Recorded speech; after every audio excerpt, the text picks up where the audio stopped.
Hi, Deb. Well, here it is, week 15, almost of the semester, and I am, about 12 weeks late, I think, in getting into your course and having a look. And so I apologize. This semester kind of spun off in all kinds of directions. We have this developmental redesign that has just been all consuming that we're thinking about here at the college. And so I did want to get in before the semester completely ended, since you've been now teaching the Comp 2 course for the fall and spring semester. So I at least wanted to get in and give you some feedback as to how things are going. And I think the class looks really good. I'm very inspired by what you've done with it. So I just wanted to take a few minutes to give you some feedback on things that I've noticed.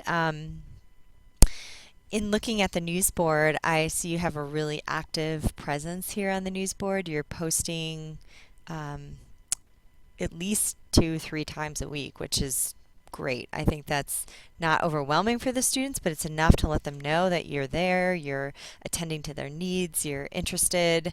I like the kinds of things that you're commenting on in the news board. You're, giving students credit personally when they ask you a question or point something out. I don't know if I'll find all the examples I want to refer to, but here, like Jenny, you mention students' names, you recognize them when they do good things, like getting bonus points.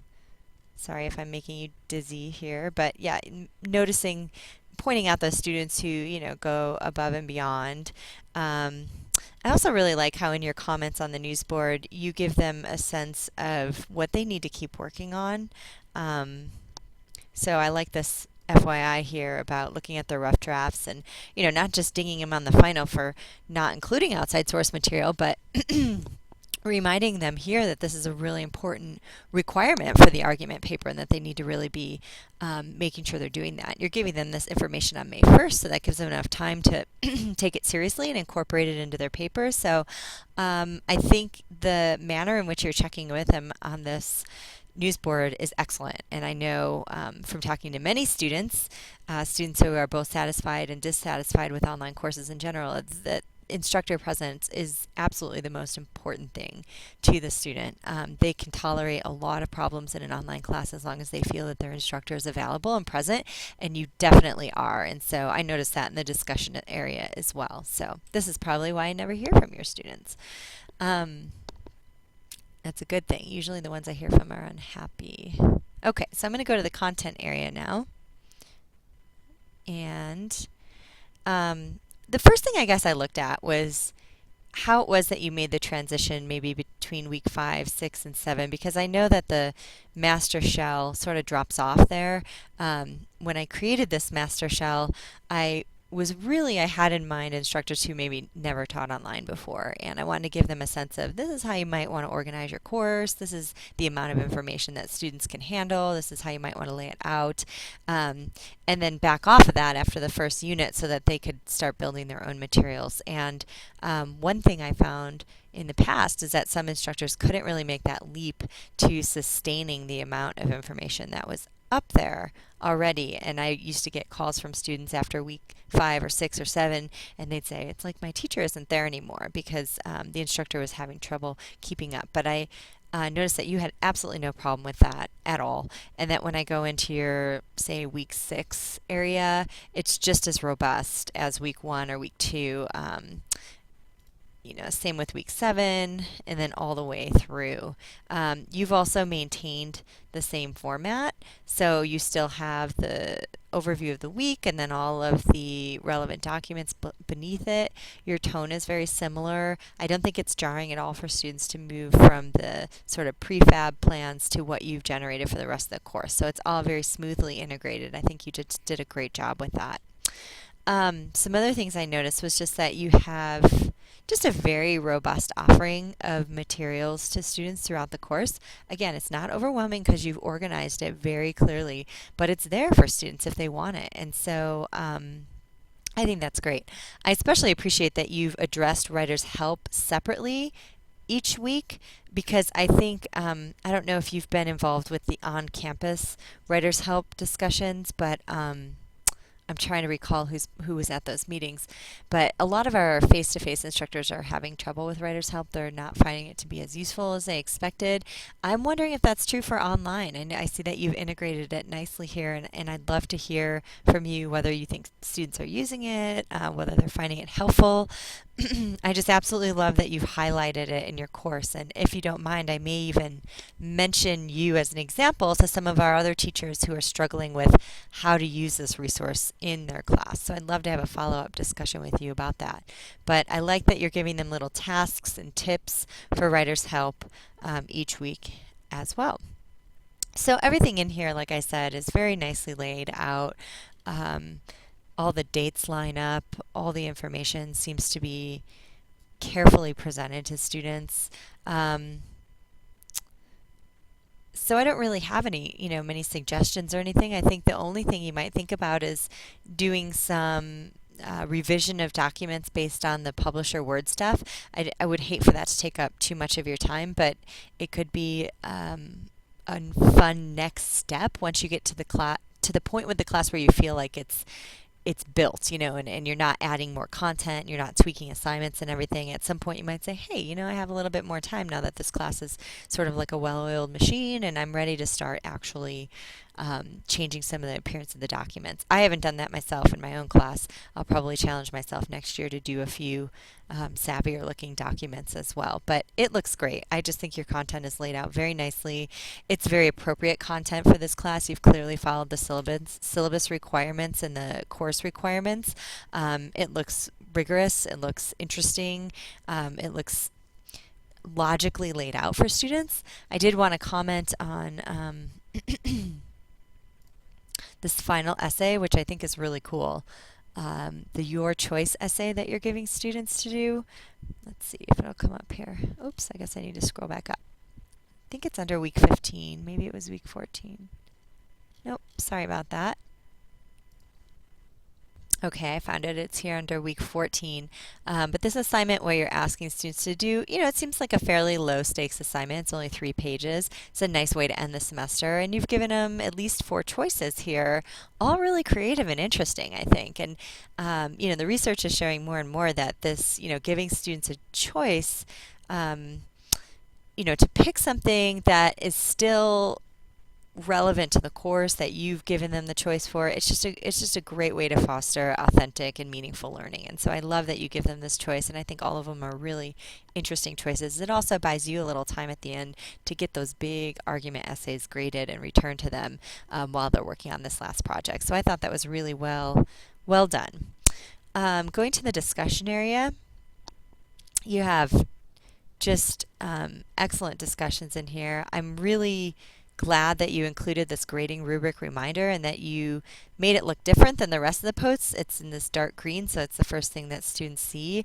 And you really lay out very clearly for them what they need to do to achieve success in the discussion board. I don't have this in my class. I mean, I have a rubric, a discussion guide, but I haven't posted it in the discussion area the way that you have. And seeing it as an observer, in the role of a student here, I think it's excellent. And so I may steal this tip from you.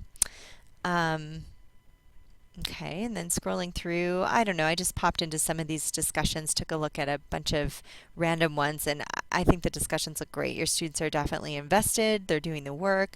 I think you're incredibly present in these discussions, and I really just liked your personality. I mean, your classroom teaching personality really comes out in these discussions, and that's not always the case, I think, with online instructors. Some keep their comments really short and to the point, and you really allow students to meet you through your comments to get a sense of who you are.